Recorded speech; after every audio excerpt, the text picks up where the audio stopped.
ఇట్లాంటివి ఉంటాయా ఎవడు చేస్తాడులే అని మనం అనుకుంటాం. కానీ ఆ దరిద్రాలు ఉన్నాయి ప్రపంచంలో. వోకిజం అనేటటువంటిది బైడెన్ టైంలో బాగా ప్రోత్సహించాడు. ఏమిటి ఈ వోకిజం అంటే విపరీతమైనటువంటి పోకడలు.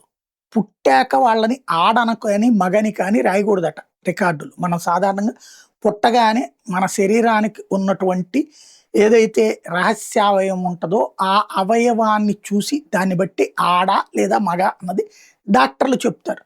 అప్పటి నుంచి ఆడపిల్ల మగపిల్ల అనేది మనం పగపిల్లాడు అనేది మాట్లాడుకుంటాం. అట్లాంటిది అక్కడ అలా ఏమీ అనకూడదట. న్యూట్రల్ జెండర్ అని చెప్పుకోవాలట.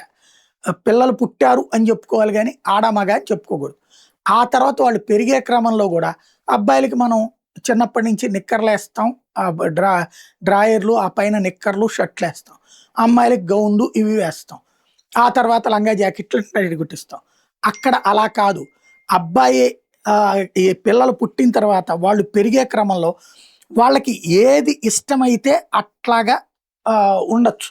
అంటే వాళ్ళకి అమ్మాయిల్ని చూసి అమ్మాయిలాగా ఉండాలనుకుంటే అట్లాగే పెంచాలి. అబ్బాయిల్ని చూసి అబ్బాయిలాగా పెరగాలనుకుంటే అలాగే పెంచాలి.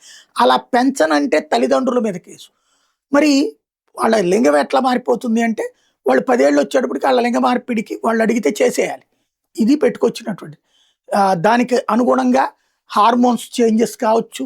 అట్లాగే ఈ సెక్స్ రిసైన్మెంట్ సర్జరీ ఉంటుంది. అంటే శరీర అవయవాలు మార్చడం అన్నట్టు. దానికి ప్రభుత్వమే డబ్బులు ఇవ్వడం అక్కడ సెక్స్ మార్పిడికి. ఇది ఆ బైడెన్ టైంలో తీసుకొచ్చినటువంటి దరిద్రపు రూల్స్. ఇప్పుడు ట్రంప్ వాటన్నిటిని నిషేధించాడు, ఎండ్ చేశాడు.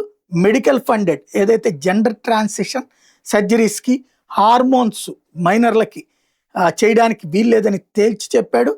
అన్నిటి మీదన బ్యాన్ పెడతా నిర్ణయం తీసుకున్నాడు.